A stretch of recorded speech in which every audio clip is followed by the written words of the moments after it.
Ancaman Perang Dunia Ketiga kembali terjadi. Ini setidaknya terlihat dari ucapan terbaru Presiden Rusia Vladimir Putin, Kamis waktu Moskow. Presiden Putin memperingatkan NATO akan risiko perang secara langsung, terutama jika negara-negara Barat menyetujui penggunaan senjata jarak jauh oleh Ukraina untuk menyerang wilayahnya dan membuat Rusia menjadi target. Ini akan mengubah sifat konflik secara signifikan, kata Putin. Itu berarti bahwa negara-negara NATO, Amerika Serikat, negara-negara Eropa, sedang berperang dengan Rusia, katanya.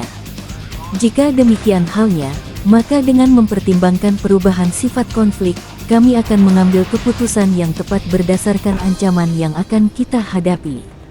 Peringatan keras Putin itu muncul saat pejabat Amerika Serikat (AS) dan Inggris membahas permintaan Kyiv agar mereka melonggarkan aturan tentang penembakan senjata barat ke Rusia, lebih dari 2,5 tahun setelah invasi Moskow ke Ukraina.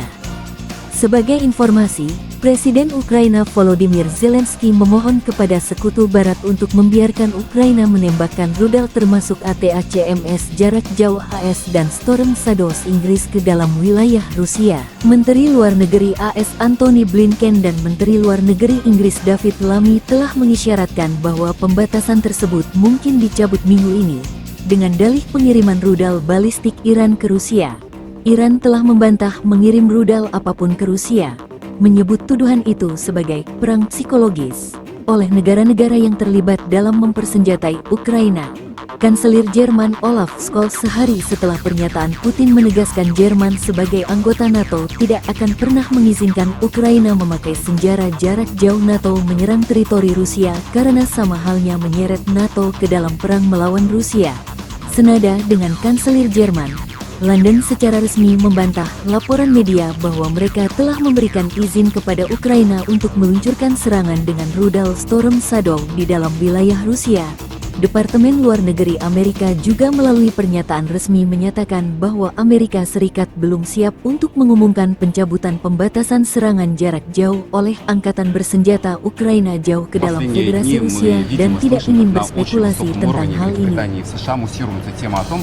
Что киевский режим сможет наносить удар в двух территориях России западными вооружениями большой дальности. И, судя по всему, это решение либо вот-вот будет принято, либо, судя по всему, вообще уже принято. И эта вещь, конечно, экстраординарная. Хотел вас попросить прокомментировать то, что происходит.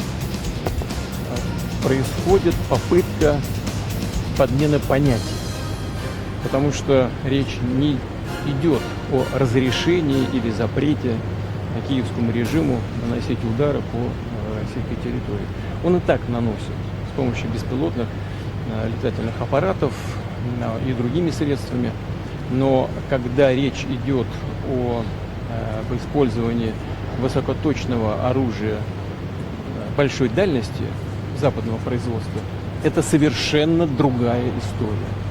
Дело в том, что я уже об этом говорил, и любые эксперты это подтвердят и у нас, и на Западе. Наносить удары современными высокоточными системами большой дальности западного производства украинская армия не в состоянии. Она не может этого делать. Это возможно только с использованием разведданных со спутников, которыми Украина не располагает. Это данные только со спутников Евросоюза, либо на Соединенных Штатах, в общем, с натовских спутников. Это первое. Второе, и очень важное, может быть, ключевое, заключается в том, что полетные задания в эти ракетные системы могут, по сути, вносить только военнослужащие стран НАТО. Украинские военнослужащие делать это не могут. И поэтому речь идет не о том, чтобы разрешать украинскому режиму наносить удары по России этим оружием или не разрешать. Речь идет о том, чтобы принять решение о том, что страны НАТО напрямую участвуют в военном конфликте или нет. Если это решение будет принято, это будет означать не что иное, как прямое участие стран НАТО, Соединенных Штатов, европейских стран в войне на Украине.